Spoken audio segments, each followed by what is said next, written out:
Mobile, headphone অথবা wifi এরা কি আসলে মস্তিষ্কের ক্ষতি করছে? এই প্রশ্ন সবার মনেই আছে। কারণ আমাদের এই প্রযুক্তির এই যুগে মোবাইল, ওয়াইফাই বা হেডফোন ছাড়া চলা কি চিন্তা করা সম্ভব? অবশ্যই না। আমরা মোবাইল, ওয়াইফাই, হেডফোন ছাড়া চলতে পারবো না। আসলে এখান থেকে যে তরঙ্গটা বের হয় সেই তরঙ্গটা হচ্ছে নন আয়োনাইজিং রেডিয়েশন, যা সাধারণত সরাসরি আমাদের শরীরের যে টিস্যুর ডিএনএ আছে তার ক্ষতি করে না, কিন্তু এটি ইনডাইরেক্টলি অন্যভাবে ক্ষতি করে। সাধারণত এক্স রে বা যে পারমাণবিক বিকিরণ হয় সেই রেডিয়েশনটা কিন্তু আমাদের টিস্যুর যে মূল অংশ সে ডিএনএকে ড্যামেজ করে দিয়ে বিভিন্ন ধরনের রোগ তৈরি করে, ক্যান্সার তৈরি করে। কিন্তু আমাদের মোবাইল বা ওয়াইফাই এগুলা থেকে যে নন আয়োনাইজিং রেডিয়েশনটা হয় সেটা কিন্তু ইনডাইরেক্টলি আমাদেরকে ক্ষতি করে।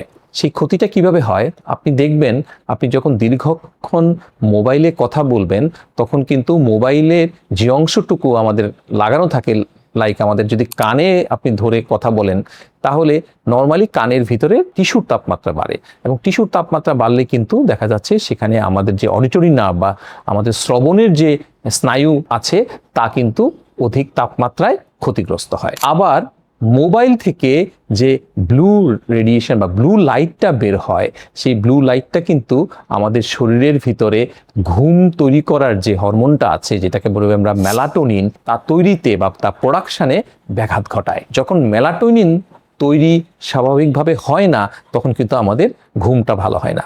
তাহলে সেক্ষেত্রে আমাদেরকে কি করতে হবে? মোবাইলটা ঘুমানোর সময় আমাদের থেকে কম করে হলেও আমরা 5 ফুট দূরে বা 10 ফুট দূরে হলে সবচেয়ে বেশি ভালো হয়।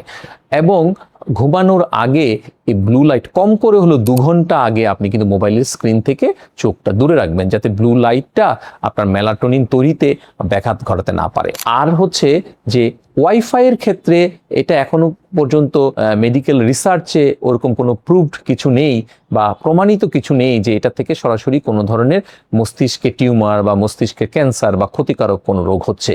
কিন্তু যেটা আমরা বলি যে এই ওয়াইফাই রাউটার বা এই যেখানে এই প্রযুক্তিটা লাগানো আছে তা থেকে যেন কম করে হলো আপনি 10 ফিট দূরে আপনি ঘুমাতে পারেন। আমরা যদি পরিশেষে বলি যে এই হেডফোন, মোবাইল এবং ওয়াইফাই সরাসরি আমাদের শরীরে ক্ষতি না করলেও দীর্ঘমেয়াদী যখন এটা ব্যবহার হয় তখন কিন্তু সে ক্ষতি হতে পারে। তাই প্রযুক্তির আমরা দোষ না দিয়ে যদি আমরা এই প্রযুক্তিটাকে আমরা সচেতনভাবে ব্যবহার করি তাহলে কিন্তু আমরা এই রোগগুলো থেকে দূরে থাকতে পারবো।